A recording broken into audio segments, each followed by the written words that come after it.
ఇక పాదయాత్రకు సంబంధించి ఆదిలాబాద్ నుంచి ఖమ్మం వరకు నా దృష్టికి వచ్చినటువంటి అనేక అంశాలు, ప్రతి అంశాన్ని మేము తీసుకున్న ప్రతి నిర్ణయం అప్పుడు మాకు ఎదురైనటువంటి ఈ అంశానికి సంబంధించిన సమాధానం మనం తీసుకునే నిర్ణయంలో దొరుకుతుందా లేదనేది ఆచితూచి ఆలోచన చేసి నిర్ణయం చేస్తున్నాం. ఉదాహరణకి ఇల్లు లేనటువంటి పేదవాళ్ళకు సంబంధించి ఇల్లు కానీ, నిరుద్యోగ యువతి యువకులు కలిసినటువంటి వాళ్ళ గురించి ఆలోచన చేసి మేము రాగానే ముందుగా ఇప్పటికే 30,000 మందికి నిరుద్యోగ యువతి యువకులకు ఉద్యోగాలు ఇచ్చాం. పబ్లిక్ సర్వీస్ కమిషన్ని ప్రక్షాళన చేస్తామని చేశాం. క్యాలెండర్ అనౌన్స్ చేసి ఉద్యోగాలు ముందే అనౌన్స్ చేస్తామని చేశాం.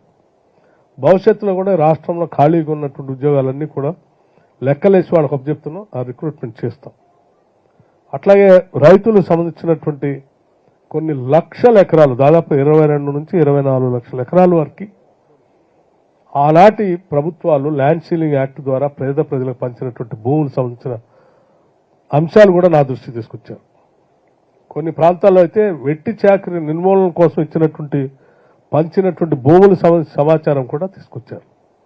అవన్నీ గత 10 ఏళ్లలో బీఆర్ఎస్ ప్రభుత్వం వెనక్కి లాక్కుంది. మళ్ళీ మీరు మాకు ఇవ్వాలని వాళ్ళు కోరినప్పుడు వాళ్ళకి మాటిచ్చి వచ్చాం. తప్పనిసరిగా ఇందిరమ్మ రాజ్యం వస్తుంది.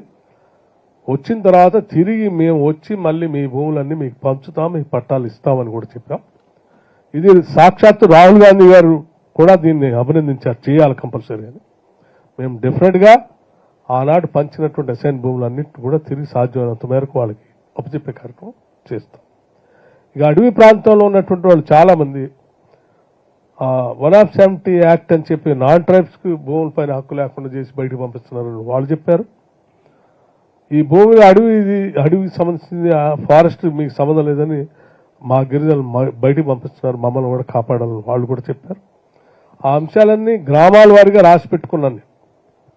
డెఫినెట్గా ఎన్నికలు కోడ్ అయిన తర్వాత నేను పాదయాత్ర చేసినటువంటి ప్రతి ప్రాంతంలో ఎవరెవరైతే ఎక్కడెక్కడైతే హామీలు ఇచ్చి వచ్చామో మళ్ళీ ఆ ప్రాంతం అంతా తిరుగుతాం. ఆ సమస్యలను రాసుకున్నటువంటి వాటన్నిటిని కూడా అడ్రస్ చేసి పరిష్కారం చేసి వస్తాం. ఇది మా ప్రభుత్వంలో లోతుగా చర్చించుకున్నాం. నేను మా ముఖ్యమంత్రి రేవంత్ రెడ్డి గారు, మంత్రివర్గ సహచరులు అందరం కూడా చర్చించుకున్నాం. మా అధినాయకుడు రాహుల్ గాంధీ గారికి, ఖర్గే గారి దృష్టిలో కూడా పెట్టాం. డెఫినెట్గా ఆ సమస్యలన్నిటికీ పరిష్కారం చూపిస్తాం.